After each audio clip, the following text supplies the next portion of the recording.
Hey everybody, it's Party Elite with another episode of Total Breakdown. Today's battle takes place between the Warriors of Chaos led by Brutus and the Wood Elves led by IruRobin. The Warriors of Chaos come in with a Chaos Lord in charge alongside a Sorcerer of Shadows. 4 units of Chaos Marauders ranked up to rank 1 provide a shielded advance, a great call against the Wood Elves, especially against a general who can use ranged units with finesse. 2 units of Chaos Marauders with great weapons ranked up to rank 1 provide some support, and the 2 units of Aspiring Champions, 1 ranked up to rank 1, can deal a lot of damage to any infantry the Wood Elves might bring. 2 units of Forsaken can be used effectively against enemy infantry and as pseudo-cavalry, since they are quite fast and can shut down ranged units. The Chaos Knights and the Chaos Knights with lances, meanwhile, are actual cavalry, and are able to run circles around the Wood Elves to try and shut down any ranged support or Wild Riders. The Wood Elves bring a Glade Lord in charge, alongside a Branch Wraith. 6 units of Eternal Guard with shields form the bulk of the front line, able to hold their ground quite well to enemy infantry, and the 2 units of War Dancers with Asurai Spear can fend off enemy cavalry. 5 units of Glade Guard with Starfire Shafts will provide a great amount of missile support, and the fire damage can be extremely helpful if the opponent has brought any units with regenerative capabilities. Finally, the Wild Riders can act as a protective barrier for the Wood Elf ranged units, and can chase down any enemy routing units as well. Alright, as always, we're going to start with a conversation about layout, and it's relatively simple from both sides of the battlefield this time around. We've got, with the Warriors of Chaos, a front line of Chaos Marauders, of course, and right behind them on sort of either flank, if you will, we've got the Aspiring Champions, able to dive in and provide support with some extreme heavy hitting wherever necessary. Then, of course, we do have the Chaos Lord and the Chaos Sorcerer of Shadows in the center here as well to provide support. On either flank, we have the Chaos Knights with lances, we've got the Forsaken, and we've got the Chaos Marauders with great weapons, laid out a little differently on either flank. I'm not sure what the thinking was there, but both of these flanks are relatively strong. They can come in from the flanks, provide some support from the rears, and alternatively, they can go chasing after any ranged units that IruRobin might be sort of kiting around. Also, we've got all the way off to the side here, tucked away, hidden in the woods, these Chaos Knights able to sort of creep up from the side, but IruRobin does have a response in place there. The Wood Elves now, in terms of layout, we have something pretty simple once again. We've got the Eternal Guard with shields forming this front line, a little broken here, able to push forward and come in from the sides or sort of curl into the enemy if necessary. And then right behind them, just a little bit behind, we've got the Glade Guard with Starfire Shafts, and of course protecting the rear, we've got the War Dancers with Asurai Spear. We do have the Branch Wraith sort of embedded with these Eternal Guard with shields here, and we also have the Forest Dragon all the way up here carrying the Glade Lord. And also, you may have seen earlier, the Wild Riders over here, also tucked away and hidden, able to come in from the flank if necessary to attack, or, as the case might be, intercept these guys as they come charging in towards the Wood Elf army. Now, as it all starts, the Warriors of Chaos are pushing up the field first. They sort of have to. They don't have any ranged units, so they do need to be the first to push up. But of course, the Forest Dragon is flying forward, carrying the Glade Lord on its back, and trying to get some early damage in, of course. So the Warriors of Chaos, wanting to mitigate how much of that can actually come through, do have to push forward, and you'll see right away targeting the Chaos Lord, and that's not a bad call at all, of course. Trying to get some damage in early on. Destroying enemy leadership is always a good call. Meanwhile, over here, you'll see the Wood Elves are pushing up and trying to take the top of this hill. Get up here as soon as possible, and make sure that they're not facing a downhill charge when the Warriors of Chaos finally get here. So, good move there, and this unit over here of Chaos Knights pushing forward. Of course, with the Wild Riders, the thinking was most likely to send them in from the flank later on, but the Chaos Knights are moving up with the rest of the Chaos army, so it just makes sense for them to creep forward as well. And you'll notice they are sort of being extremely cautionary. They're marching their way up, not using too much of their vigor, just trying to be careful. And meanwhile, you'll see the Forest Dragon continues to, or rather the Glade Lord continues to harass the enemy. Now, as they get into range, the Chaos Marauders are taking a lot of hits, and shields be damned, they're taking a lot of damage. However, you'll see almost instantaneously the Glade Guard do change their target. As these guys dive into melee, the Glade Guard are now firing upon the Aspiring Champions, and they are a little bit harder to hit because there's so few of them. So it is a little bit harder to hit, and their shields are better, but ultimately the second volley, you'll see, does a lot of damage. So good move there, targeting on a very threatening unit, and you'll see these guys ever so casually sort of charging in, not getting a response, not getting a counter charge in. Not the best move there. A counter charge is a good idea when you don't have charge defense against the type of enemy that's coming in towards you. But you'll see also back here, probably spending more time managing the Glade Guard, they're now firing at these Forsaken, trying to drop them before they're able to dive in and get, well, their significant hefty amount of damage in. So Just focusing down on these Forsaken now, and you'll see these Wild Riders actually pull away as these Chaos Knights arrive over here. So these Wild Riders trying to creep away into some safety, and now these War Dancers with Asterai Spear are being pushed here to try and, shield off against an inevitable inbound charge. Now you'll see some magic does go down to start some aggression early off. You'll see the Pit of Shades drops right back here, does a decent amount of damage. Unfortunately, the enemy is not clumped up enough to get a lot of work done, but a little bit of damage does creep through, and you'll see now the Chaos Knights with lances are able to come in from the side over here, and a couple of things going on right now. So, as you may have seen, Branch Wraith over here hurting some of these guys, the Aspiring Champions, because, again, they're not so dense, they're not so deeply packed, don't take too much damage from a spell. So, a little bit of poor targeting there. It would have been much better to actually target that down the line over here to get these Chaos Marauders to collapse, perhaps, because you'll see this unit of Chaos Marauders has actually suffered a decent amount of damage.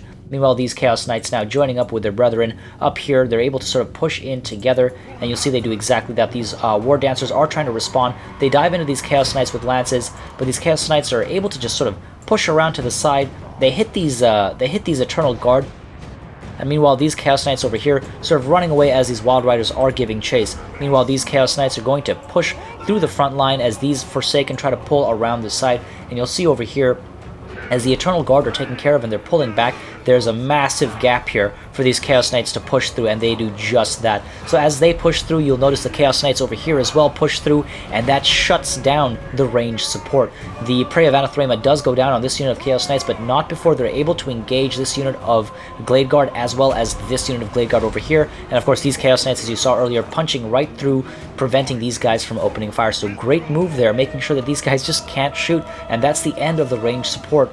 You'll notice, though, over here, this unit of Chaos Knights is very quickly taken care of as the Eternal Guard and the Asterai Spear War Dancers come flying in, but not before a lot of damage is done. And you'll see these guys over here now turn around, swivel back, and try to take care of these Eternal Guard as well, just trying to free up as many of the Warriors of Chaos units as possible, and doing so quite efficiently. You can see this collapse of the left flank is seen from the Warriors of Chaos perspective. The left flank has collapsed, and they've been able to sort of envelop the enemy, and now they're pushing up the hill, forcing the Wood Elves back and doing a lot of damage on the way. And you'll see these Glade Guard just trying to open shots off wherever possible, trying to get a few hits into these guys, but they're constantly being chased by these Chaos Knights, and these Wild Riders, meanwhile, as you've seen over the course of the last few minutes, just being completely demolished by these Chaos Knights. Yes, the Chaos Knights are taking some damage as well, but they're dealing out a fair amount as well. Now, the Glade Lord as well, just trying to come in here and provide some support. Meanwhile, Pit of Shades does go down once again amidst these units. Again, not doing too much damage, not the best placement because these guys aren't so densely packed, but, with that said, they are still getting a bit of hurt in, so not a bad call whatsoever, sort of the best available target at the time.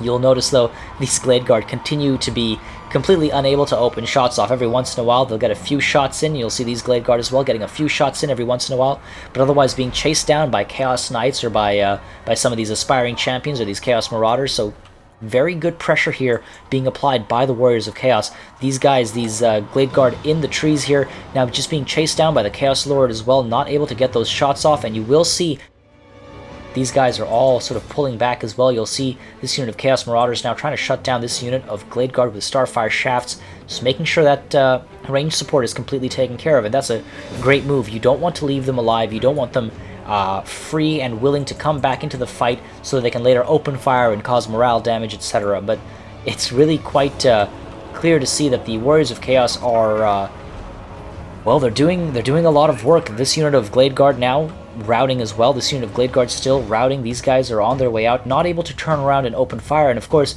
Glade Guard aren't able to shoot in 360 degrees, so as they retreat, they're not able to respond with any shots. And overall it's doing a lot of damage. Up here you'll see the Chaos Marauders and the Aspiring Champions, maybe slightly wasteful, chasing this unit of War Dancers away.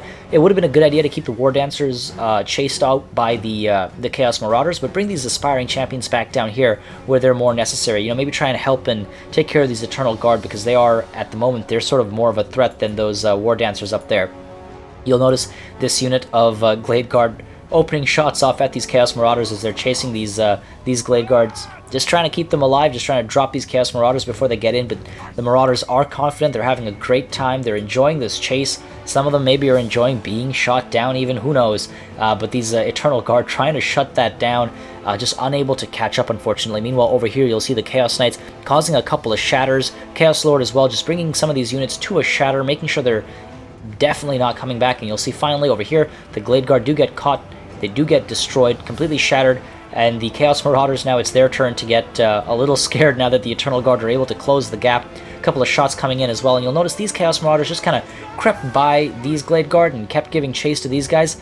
Would have been a good idea to shut these guys down and then resume the chase here, but either way, it's not like the Wood Elves stand much of a chance with just one unit of Glade Guard now. You'll see these guys, the Glade Guard, are starting to shatter.